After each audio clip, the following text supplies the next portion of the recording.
Hello again, everyone, and welcome for all here. Portland, Oregon.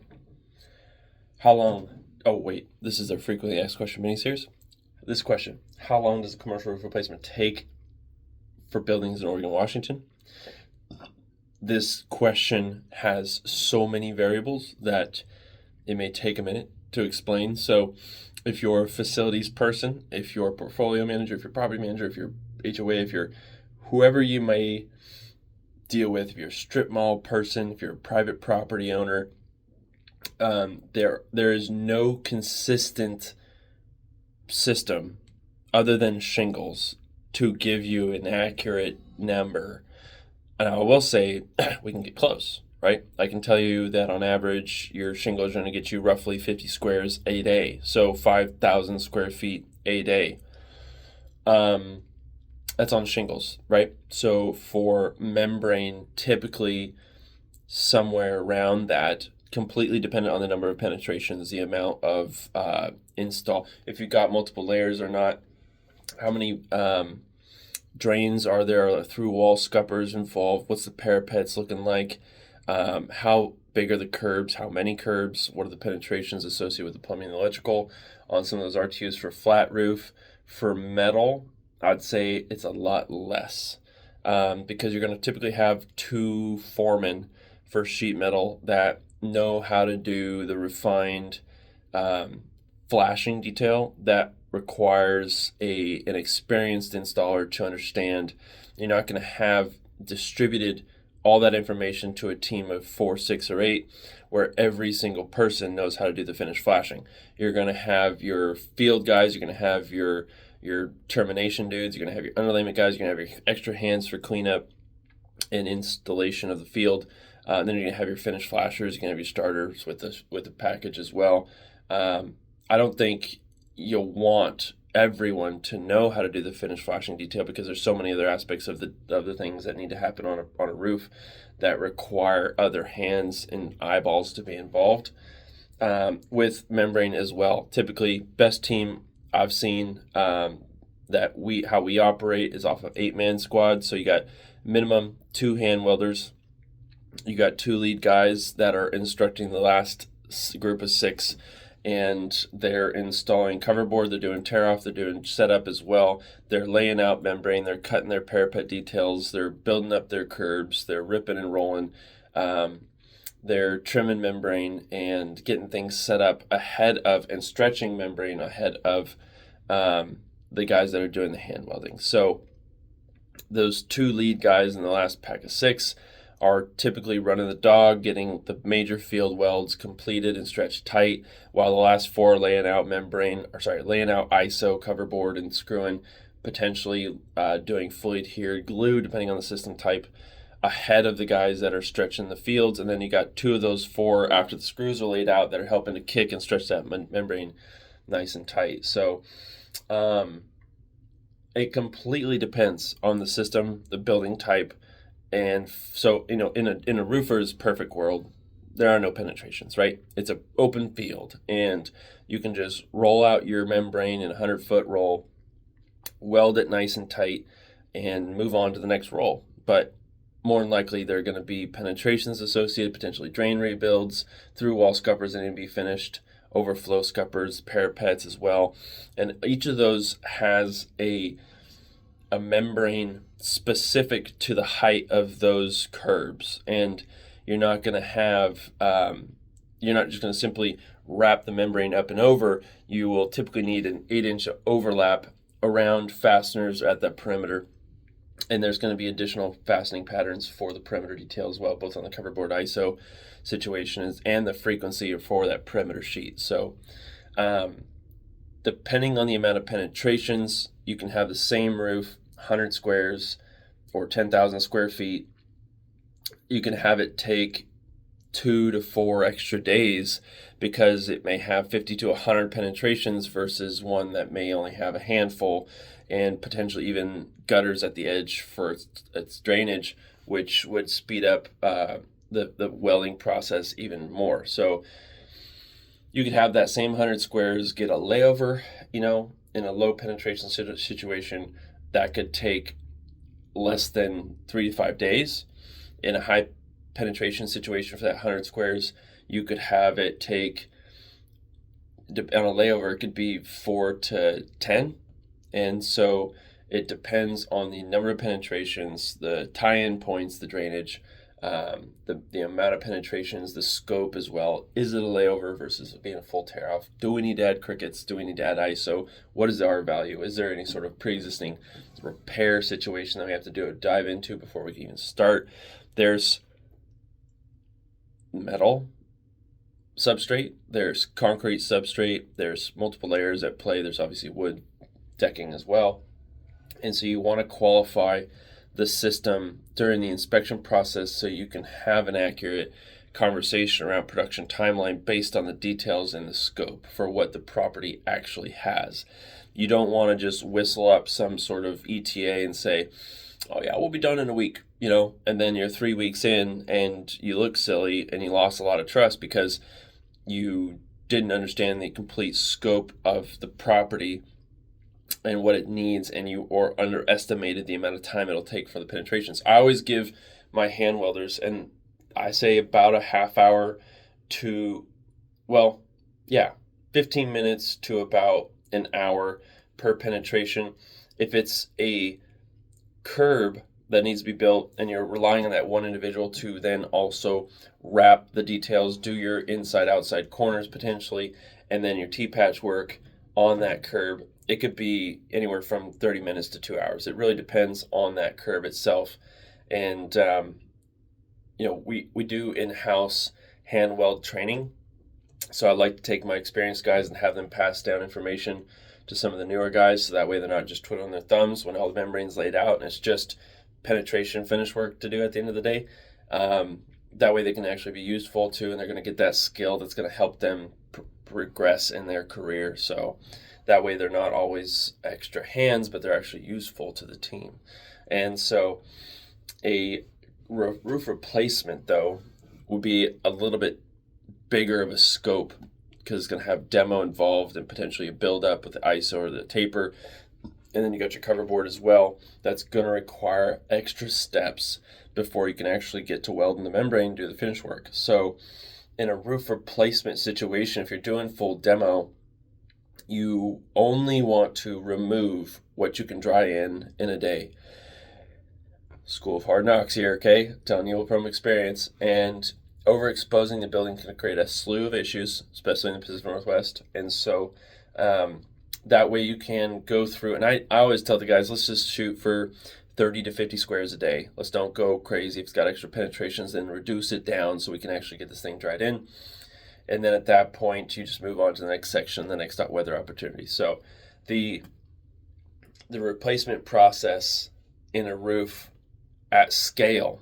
So 2 years ago, we did 30,000 square feet, roughly.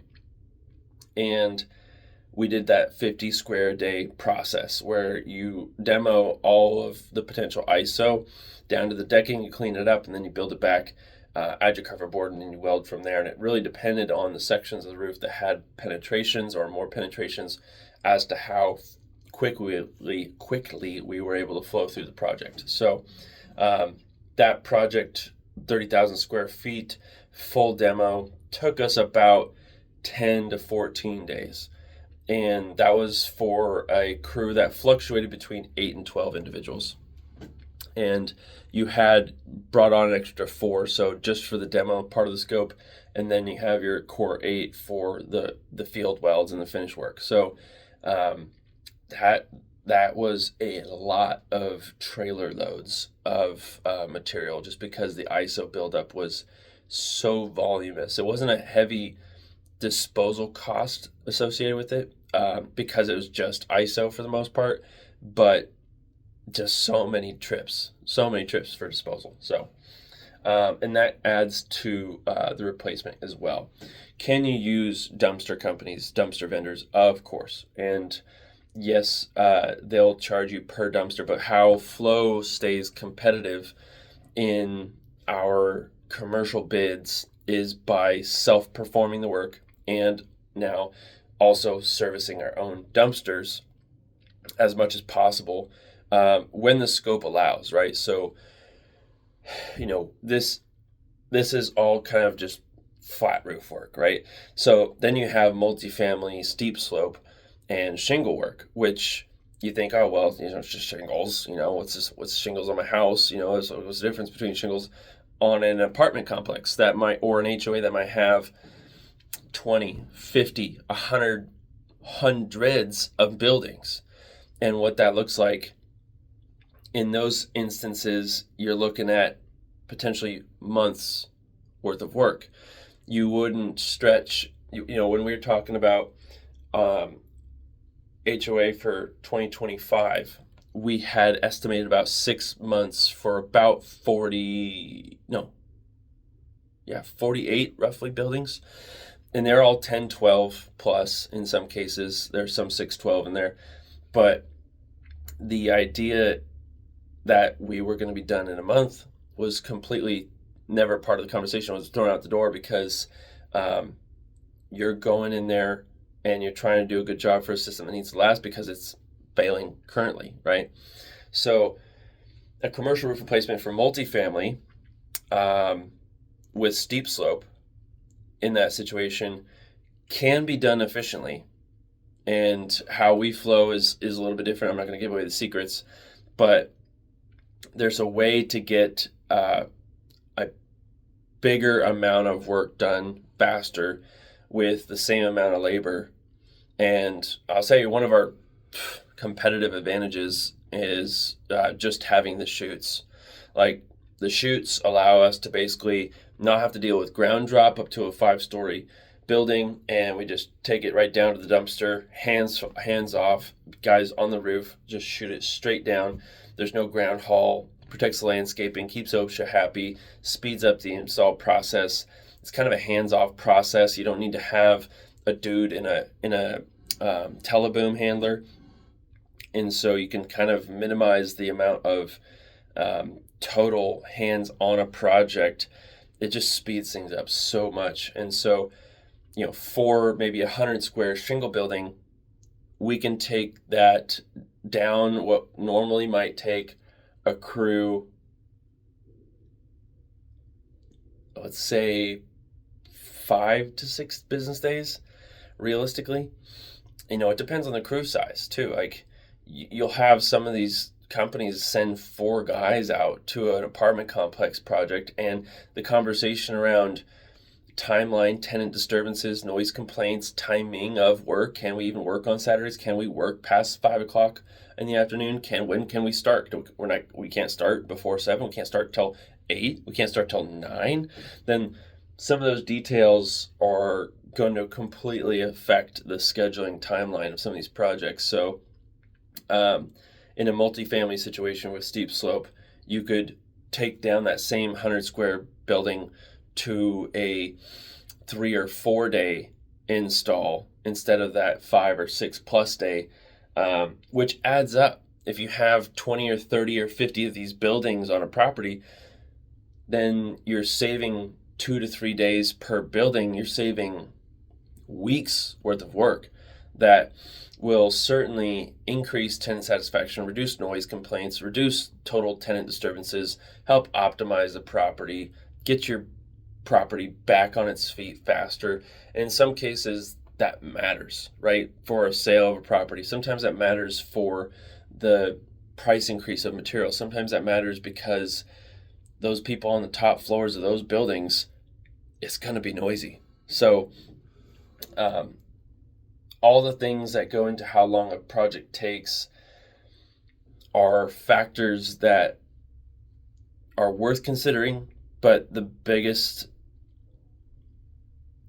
aspect that I focus on training my team on in terms of these commercial projects is that it's going to take the time it's going to take, realistically. Like, when it comes down to it, we can have all these estimations. We live in the Pacific Northwest where we can't even control the weather, right?